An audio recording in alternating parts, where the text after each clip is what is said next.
ವರ್ತೂರು ಪ್ರಕಾಶ್ ಆಪ್ತೆ ಶ್ವೇತಾ ಗೌಡ ವಂಚನೆ ಪ್ರಕರಣ. ನಾನು ಆರೋಪಿಯಷ್ಟೇ, ಅಪರಾಧಿ ಅಲ್ಲ ಅಂತ ಹೇಳಿದ್ದಾರೆ ಶ್ವೇತಾ ಗೌಡ. ಇನ್ನು ನನ್ನ ಮೊಬೈಲ್ನಲ್ಲಿ ವರ್ತೂರವರ ನಂಬರ್ ಸೇವ್ ಆಗಿತ್ತು.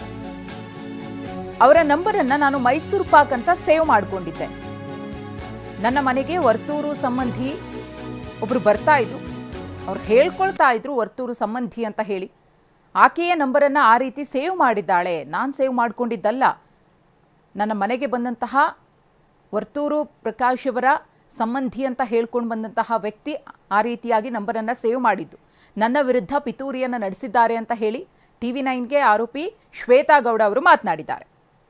ಸಿಕ್ಸಿದ್ದಾರೆ, ಅವ್ರಿಗೆ ಚೆನ್ನಾಗಿ ಗೊತ್ತಿರುತ್ತೆ ಯಾರು ಪ್ಲಾನ್ ಮಾಡಿ ಸಿಕ್ಸಿದ್ರು ಅನ್ನೋದು. ಅದು ಅವರವರು ಮುಂದೆ ಒಂದಿನ ಅನುಭವಿಸ್ತಾರೆ ಅಷ್ಟೇ.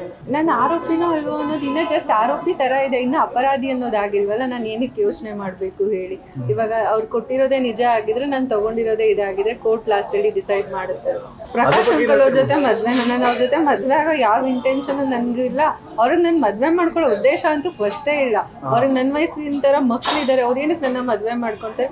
ಇದು ಯಾರೋ ಹೇಳಿರೋದಂತೂ ಶುದ್ಧ ಸುಳ್ಳು. ನಾನು ಯಾವುದೇ ಕಾರಣಕ್ಕೂ ಅವ್ರಿಗೂ ನನಗೂ ಆ ಥರದ್ದು ಏನೂ ಇಲ್ಲ. ಅವ್ರು ತುಂಬ ಒಳ್ಳೆಯವರು, ಅವ್ರು ಒಳ್ಳೇದಾಗಿ ಮಾತಾಡ್ಸಿದ್ದಾರೆ, ಒಳ್ಳೇದನ್ನು ಹೇಳಿದ್ದಾರೆ ಅನ್ನೋದು ಬಿಟ್ಟರೆ ಅವ್ರಿಗೂ ನನಗೂ ಯಾವುದೇ ಥರದ ಸಂಬಂಧ ಇಲ್ಲ.